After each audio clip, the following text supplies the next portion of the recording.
सभी भाई बहनों का मैं स्वागत करता हूं जो नए स्वरूप में जुड़े हुए हैं। कुछ लोग पहली बार आए होंगे, तो आज सत्संग मिलन पेज पर यीशु मसीह के नाम में हम आपका हार्दिक स्वागत करते हैं।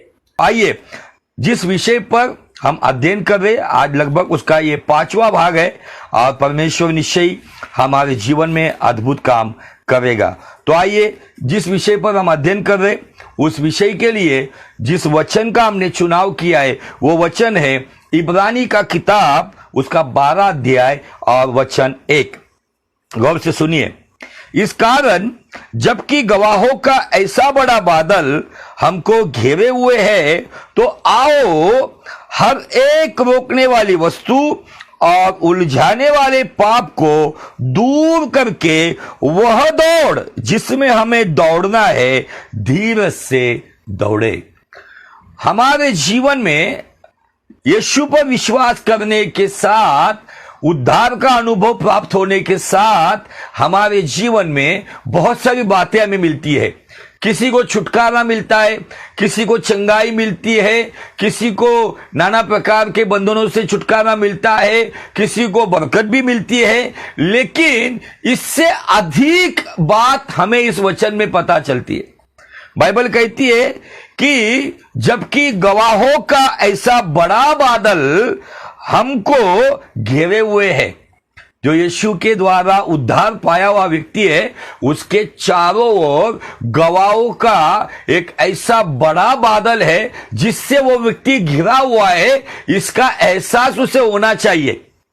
अब ये गवाहों का बादल कहां है? ये गवाहों का बादल मतलब आसमान में मंडराने वाले बादल की बात नहीं हो रही है। ये जो बारिश देने वाली बादल की बात नहीं बताई जा रही है। जो बिजलियां कड़कड़ाते हैं, उन बिजलियों के बादल के बारे में बताया नहीं जा रहा है।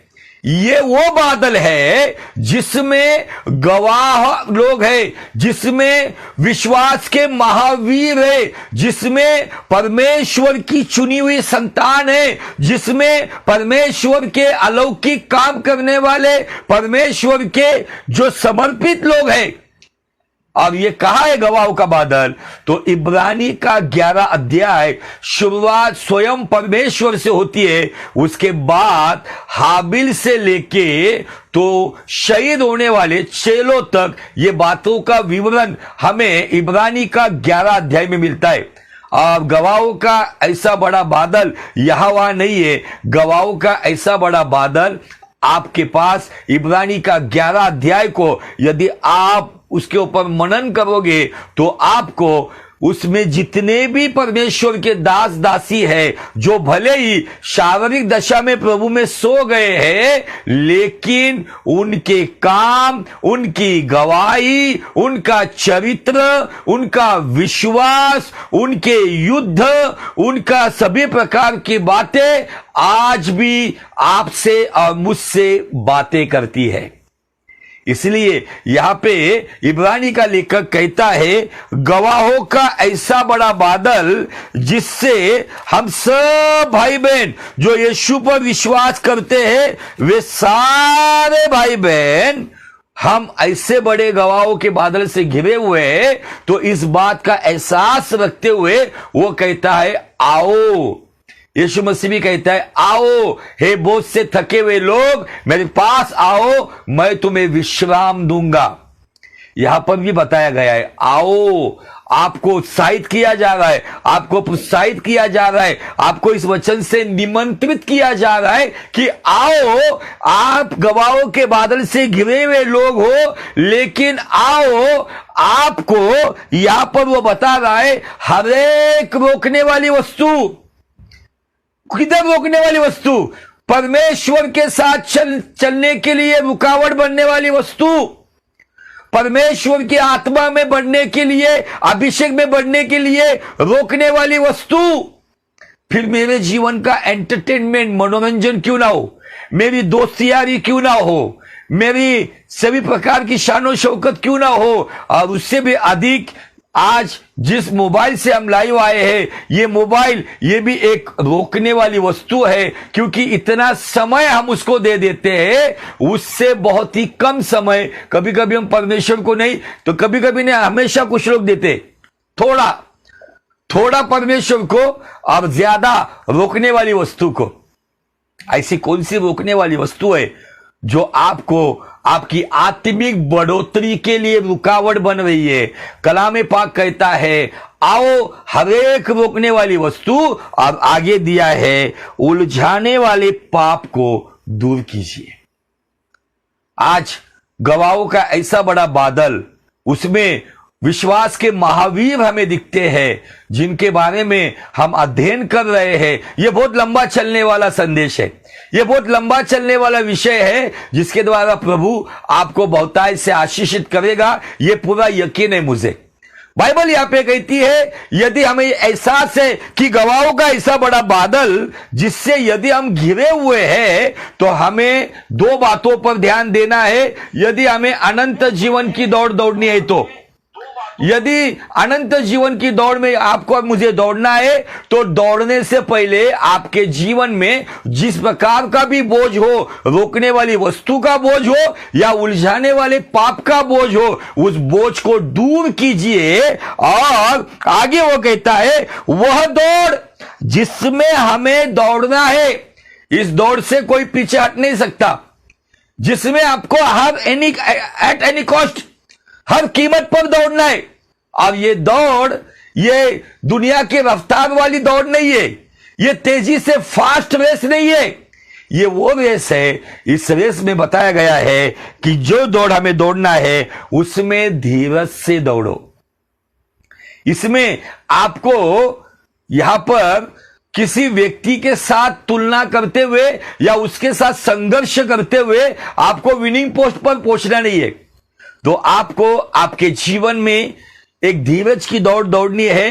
वो दौड़ते दौड़ते यदि यीशु मसीह आता है, तो निश्चय ही हम यीशु के साथ उठा लिए जाएंगे। लेकिन ये दौड़ दौड़ते दौड़ते यदि संसार में मेरा अंत हुआ है, तो कब्र तोड़कर यीशु जो धीरज से दौड़े हैं, गवाहों के ऐसे बड़े बादल से घिरे हुए लोग हैं, जिन्होंने अपने जीवन से रोकने वाली वस्तु और उलझाने वाले पाप को दूर करते हुए परमेश्वर के अनंत जीवन में जाने वाली उस दौड़ को दौड़ने के लिए जिन्होंने धीरज की दौड़ लगाई है, वो जीवित दशा में हो या मृत दशा में हो, यीशु मसीह जब आएगा, उन लोगों को जो इस प्रकार की धीरज की दौड़ दौड़ते हैं, उन्हें लेकर जाएगा। आमीन, हालेलुया। ये दौड़ बहुत जरूरी है चीजों, लेकिन इस दौड़ को दौड़ते वक्त आपको बहुत सारे विश्वास के महावीर, सेवक और सेविका आपको उत्तेजित करेगी। इस संसार में हम जीवित दशा में, हमारे जीवन में नाना प्रकार की समस्या, उलझने, नाना प्रकार की परीक्षाएं आएंगी, लेकिन इस संसार में रहते वक्त आपको गवाहों के बादल से कुछ लोग आपसे बात करेंगे, और जिसके बारे में मैं बता चुका हूं कि इसकी शुरुआत परमेश्वर ने खुद से करते हुए, उसके बाद व्यक्ति स्वरूप में परमेश्वर ने हाबेल की पहचान हमको करवाई गवाहों के बादल से। और बाइबल इब्रानी का 11 अध्याय और उसका वचन 4 में ऐसा कहता है, हाबेल मरने के बाद भी अब तक बातें करता है। तो फिर हाबेल से लेके मैं बताना चाहता हूं, जो भी सेवक सेविका होकर गए, जो भी चेले, जो प्रभु के शागिर्द जो शहीद हो गए, जिन्हें शहादत मिली, ये उसके बाद जो भी परमेश्वर के सेवक आए, मार्टिन लूथर, उसके बाद जो भी परमेश्वर की सेवक, पिछले साल 2 बड़े सेवक प्रभु में सो गए, बिली ग्रैहम एंड रेनॉल्ड बॉम्के, ये बड़े सेवक जो प्रभु में सो गए, वो भी भले ही शारीरिक दशा में इस संसार में मिट्टी के नीचे दफनाए गए हैं, लेकिन आत्मिक दशा में उनकी गवाहियां, उनका जीवन, उनका चरित्र हाबेल के जैसे आज भी हमसे बातें करेगा। आमीन। यदि आपके पहचान में यदि कोई परमेश्वर के दास या दासी वो कोविड के दरमियान इस संसार से गए, लेकिन वो शारीरिक दशा में मिट्टी के नीचे है, लेकिन आत्मिक दशा में गवाहों के ऐसे बड़े बादल से वो आपसे बातें करेंगे, उनका चरित्र आपसे बातें करेगा, उनकी गवाही आपसे बातें करेगा, और आपके जीवन में आने वाली समस्या में आपको एक सही दिशा में यीशु मसीह के नाम में मार्गदर्शन करेगा। आमीन, हालेलुया। अब इस गवाहों के बादल से हम हाबेल का जीवन देख चुके, उसके बाद हमने हानोक का जीवन देखा, अभी फिलहाल हम देख रहे हैं नूह बाबा का जीवन। और नूह बाबा के जीवन के बारे में हम बहुत गहराई में कुछ बातों के ऊपर अध्ययन करेंगे। और मैं विश्वास करता हूं निश्चय ही नूह बाबा वो भी उस जमाने का वो व्यक्ति जिसके साथ उसके परिवार के साथ ये 8 लोग बचाए गए, उसके पहले की सृष्टि मनुष्य जाति खत्म कर दी गई और शुरुआत हो गई फिर से नूह बाबा से। अब ये विश्वास का महावीर है और जिसके बारे में बाइबल में पहली बार लिखित स्वरूप में लिखा गया कि नूह संसार में धर्मी और खरा व्यक्ति था। आमीन। लेकिन कुछ लोग बुद्धिजीवी लोग नूह बाबा के जीवन के बारे में अपने लोग कुछ गलत सलत बातें बताते हैं। एक बड़ा प्रचारक है, मैं उसका नाम लेकर उसको महिमा देना नहीं चाहता हूं, आप समझ जाओ कि कौन व्यक्ति है। उस व्यक्ति ने सोशल मीडिया पे ऐसा प्रचार किया था कि जब जयपुर में वो किसी मैसेज को दे रहा था और सडनली मैं उस मैसेज को सुन रहा था, तब वो कह रहा था कि नूह उस जमाने का एक असफल प्रचारक है। अब वो कह रहा था कि नूह अपने परिवार के सिवा किसी को बचा नहीं पाया। अब उसने कहा कि यदि नूह एक सफल प्रचारक होता था तो यीशु मसीह को संसार में आने की जरूरत नहीं होती थी। ऐसे बुद्धिजीवी लोग हमारे मस्जिद में भरे हुए जो नूह के जीवन के ऊपर कहीं ना कहीं वो कीचड़ उछालने का काम करते। और उस व्यक्ति का मेरा बहुत लंबा वहां पे उसके साथ कम्युनिकेशन हो गया। मैंने सिर्फ उसको कहा कि आप किस बात पर कहते हो कि नूह एक असफल प्रचारक है। अरे नूह है बोल के तो आप और मैं हूं।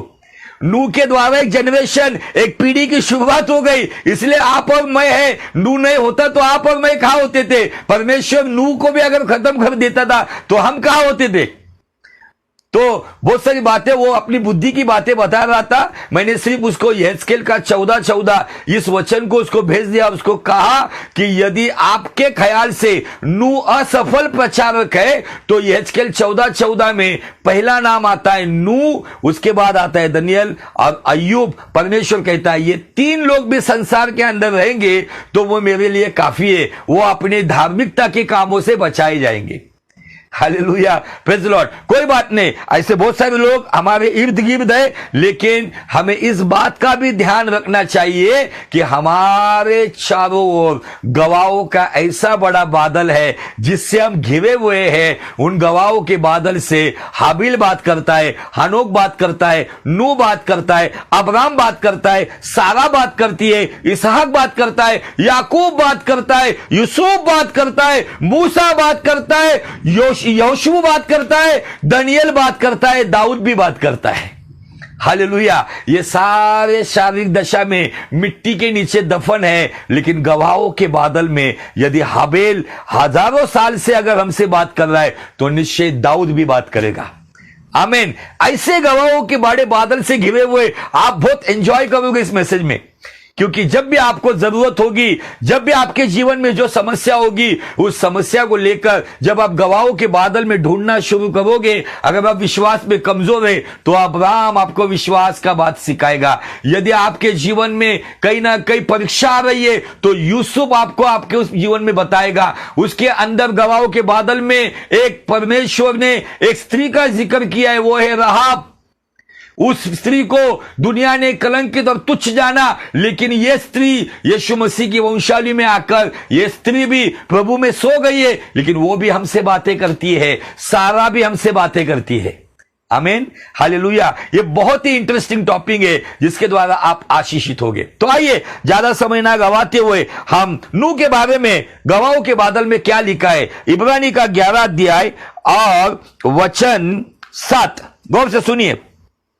विश्वास ही से नूह ने उन बातों के विषय में जो उस समय दिखाई नहीं पड़ती थी।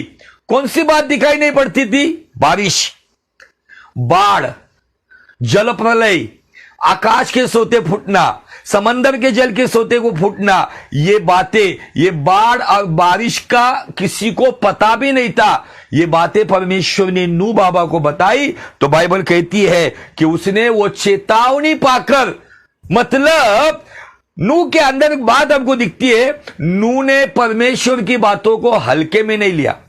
आज बहुत सारे मसीह लोग हैं जो परमेश्वर की बातों को बहुत हल्के में लेते हैं और कहते चलता है, नहीं चलता है। नूह हमें पहला सबक यहां पे देता है इस वचन में।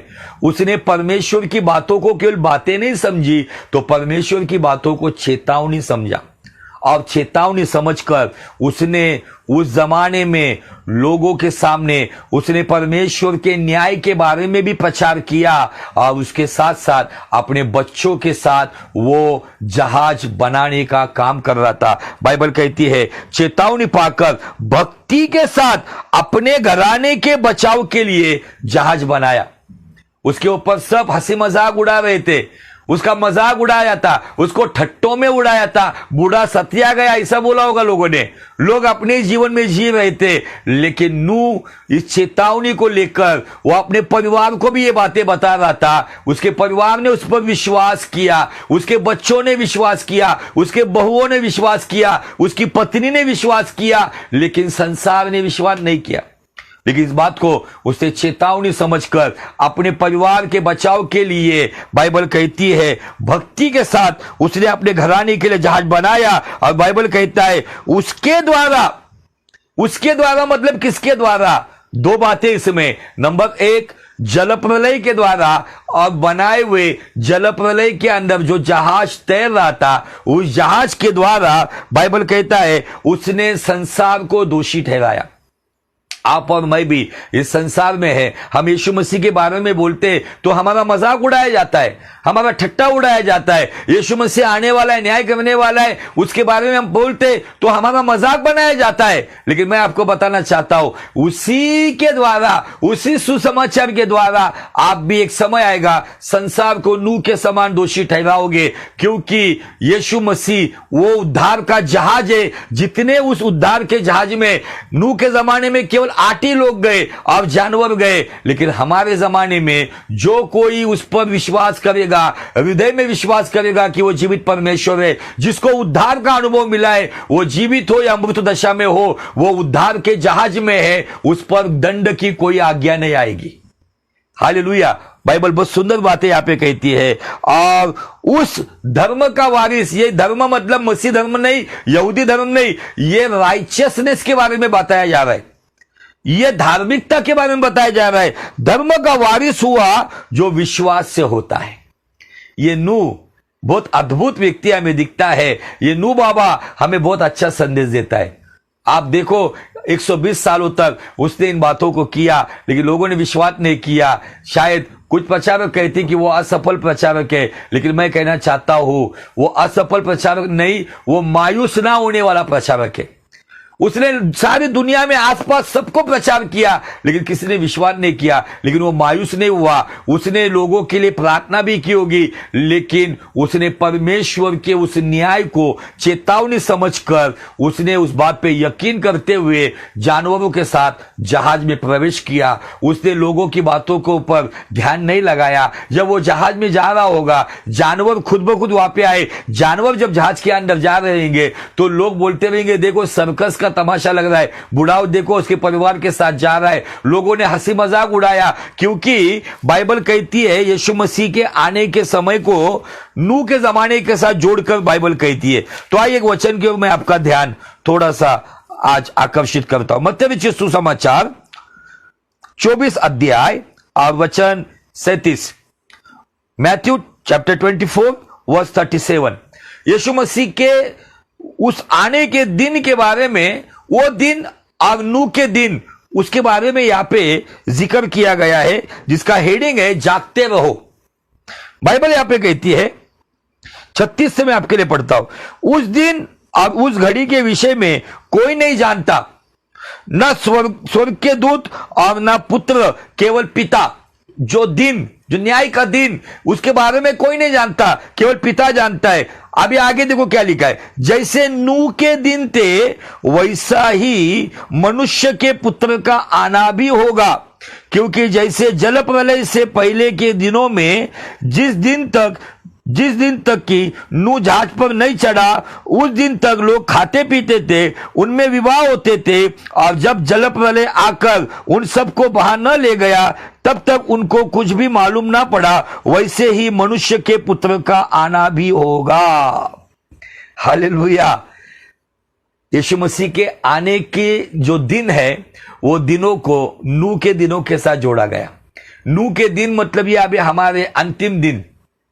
हम सुसमाचार सुना रहे, कुछ लोग स्वीकार रहे, कुछ लोग नफरत कर रहे, कुछ लोग बलवा कर रहे, कुछ लोग उसके खिलाफ आ रहे। और आज इन दिनों में हमें मसीहत में भी ये बातें दिख रही है। किसी को यीशु मसीह न्याय करेगा, यीशु मसीह आएगा, रैप्चर होगा, इन बातों के ऊपर कोई ध्यान नहीं दे रहा है। सब लोग अपनी दुनियादारी में, खाना पीना, शादी ब्याह, इसमें लगे हुए। सबसे ज्यादा लोग भविष्य की चिंताओं में पड़े हुए।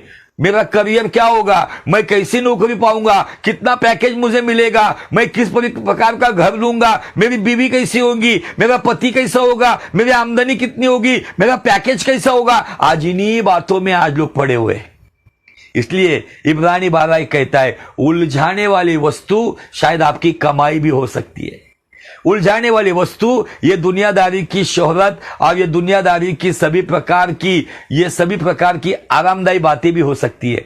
मैं ये नहीं कहता पैसा नहीं कमाना है, लेकिन पैसे के पीछे चलते चलते यीशु को भूलना ये आपके लिए चेतावनी है कि नूह के जमाने में भी लोग यही बातें कर रहे थे और जल प्रलय आ गया, लोगों को समझ नहीं आया, वो उनको बहा ले गया।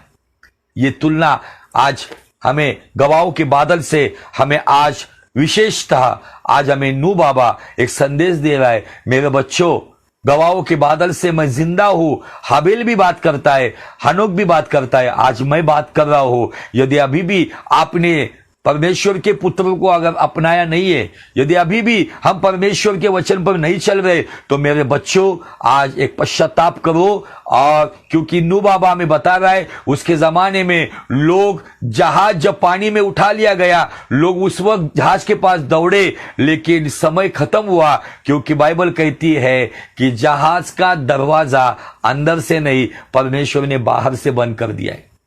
ये बातें हमें आगाह कर रही है, चेतावनी दे रही है कि समय रहते ही कांपते कांपते, डरते डरते, अपने गुनाहों को कबूल करते हुए, यीशु मसीह का स्वीकार करते हुए अपना जीवन यीशु को दे दो। आज गवाहों के बादल से नूह बाबा हमें यह संदेश दे रहा है। आइए पतरस नूह बाबा के बारे में क्या कहता है। मैं पतरस के बारे में, पतरस की किताब में क्या कहता है, बहुत सुंदर बात मैं आपके सामने रखने वाला हूं। बहुत सारे लोगों को एक सवाल है ना, कुछ लोग कहते हैं डायनासोर की हड्डियां मिल रही है, हजारों साल पहले की हड्डियां मिल रही है। आप लोग कहते हैं आपका परमेश्वर 5000 साल का है, लेकिन जो हड्डियां मिल रही है, साइंटिस्ट बता रहे कि यह हड्डी इतने 1000 साल पहली है, इतने 10,000 साल, 20,000 साल पहले की। तो उसका जवाब शायद आज आपको मिलेगा। आइए दूसरा पतरस, दूसरा अध्याय और वचन 5, गौर से सुनिए। दूसरा पतरस, दूसरा अध्याय, वचन 5। आइए, और प्राचीन युग के संसार को भी न छोड़ा, वरन भक्तिहीन संसार पर महाजलय का जल प्रलय भेजा। पर धर्म के प्रचारक, इब्रानी का लेखक कहता है धार्मिकता का वारिस, धर्म का वारिस, राइचियसनेस का वारिस, लेकिन पतरस कहता है धार्मिकता का प्रचारक। आज हमारे बहुत सारे धर्म प्रचारक है, और इसलिए मसीह धर्म बोल के वो जाते हैं तो वहीं पर उनको मार मिलती है।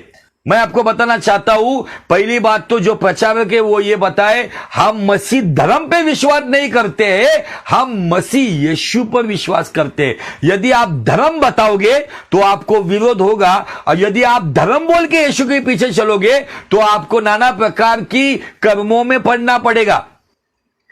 यहां पे देखो क्या कह रहा है पतरस, धर्म का प्रचारक नूह समेत 8 व्यक्तियों को बचाया। आमीन। लेकिन यहां पे मैंने कहा कि आपको रेवलेशन या एक सच्चाई से वाकिफ करना चाहता हूं। जो 5 वचन की शुरुआत हुई उसके पहले मैं 4 से आपके लिए पढ़ता हूं, ताकि आपको समझ में आए कि ये डायनासोर थे या नहीं। और से सुनो, क्योंकि जब परमेश्वर ने उन स्वर्गदूतों को जिन्होंने पाप किया नहीं छोड़ा, पर नरक में भेजकर अंधेरे कुंडों में डाल दिया, ताकि न्याय के दिन तक बंदी रहे। अभी ये कौन स्वर्गदूत है आपको पता है, किसको ऊपर से गिराया गया, उसके साथ कितने गिरे, ये सारी बातें हमको पता है। आगे दिया है, और और मतलब और एक बात, प्राचीन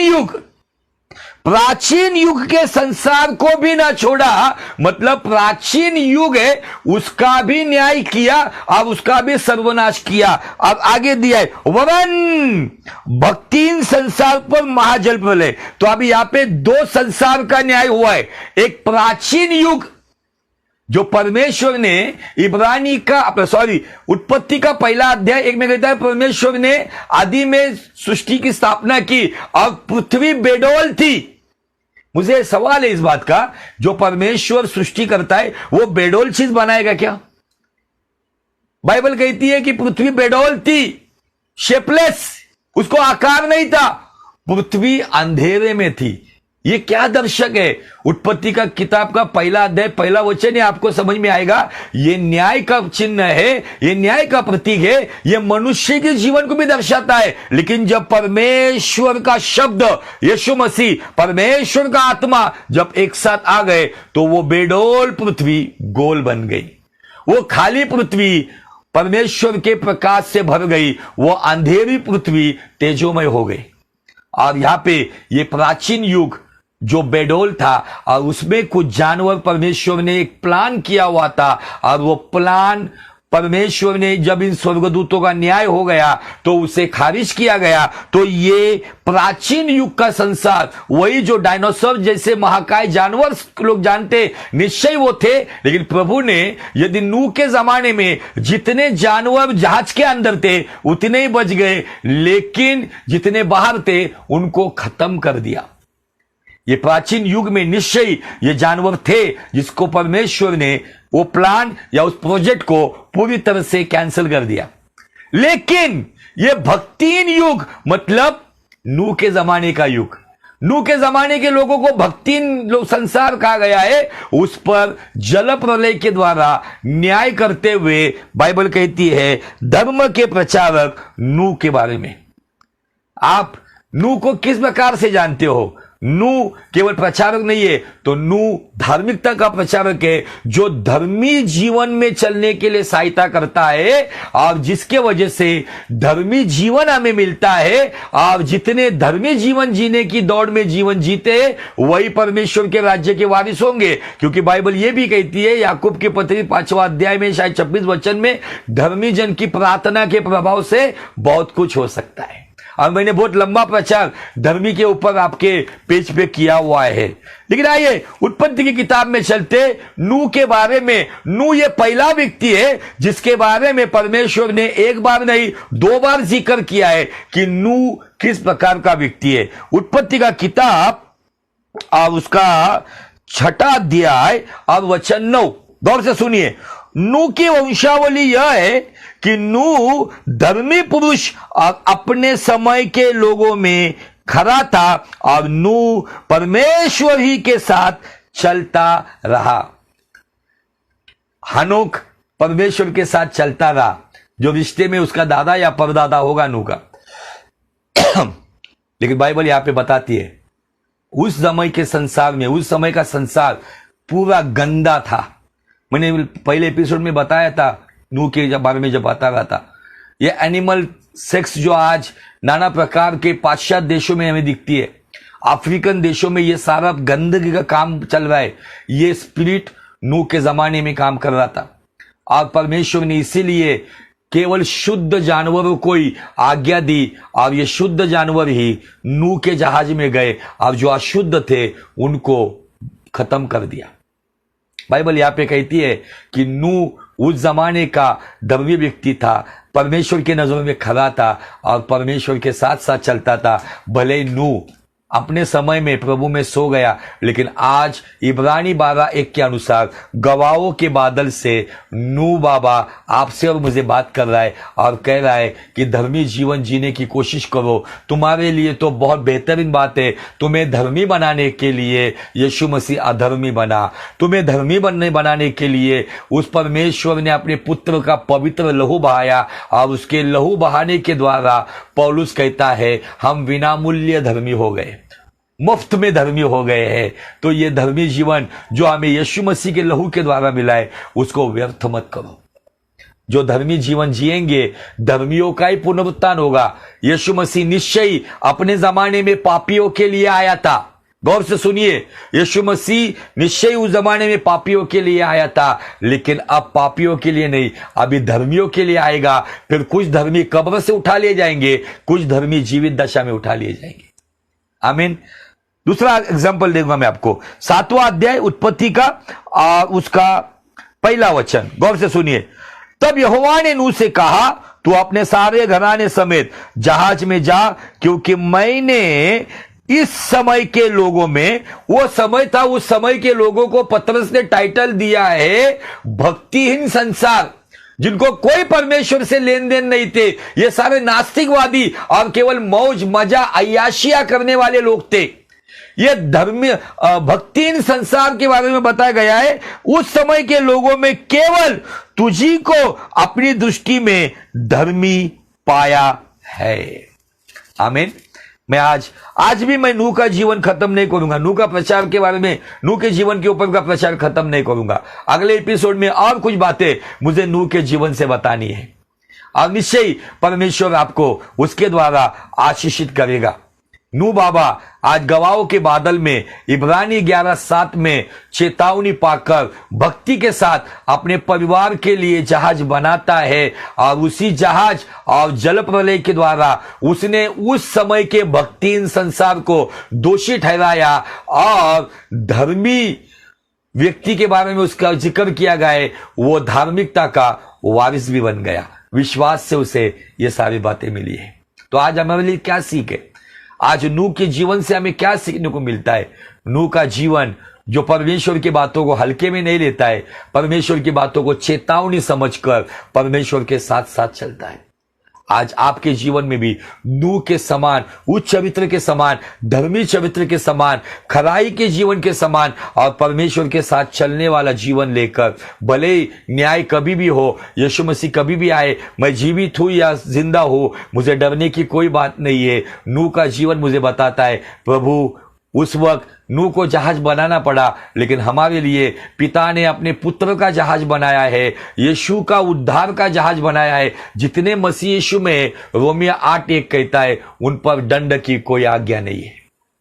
तो वो आपको आज के इस वचन के द्वारा बहुत बहुत आशीष दे। यदि परमेश्वर ने आज के वचन के द्वारा आपके जीवन में काम किया है, तो परमेश्वर की महिमा के लिए हो सके ज्यादा से ज्यादा इस वीडियो को शेयर कीजिए, सत्संग मिलन पेज को प्रमोट कीजिए, और प्रभु में बने रहिए और परमेश्वर के वचन पर चलते रहिए। फिर से बताना चाहता हूं, इब्रानी 12:1 के अनुसार गवाहों का ऐसा बड़ा बादल जिससे आप और मैं उद्धार के द्वारा, यीशु मसीह के लहू के द्वारा घिरे हुए हैं। तो आओ हर एक रोकने वाली वस्तु और उलझाने वाले पाप को दूर करते रहे, और जिस दौड़ में आपको और मुझे दौड़ना है, उस दौड़ के लिए धीरज से दौड़े। आमीन। प्रभु इस दौड़ को दौड़ने के लिए यीशु मसीह के नाम में पवित्र आत्मा आपकी सहायता करे। प्रभु आपको बहुत बहुत आशीष दे। God bless you, god bless you, god bless you.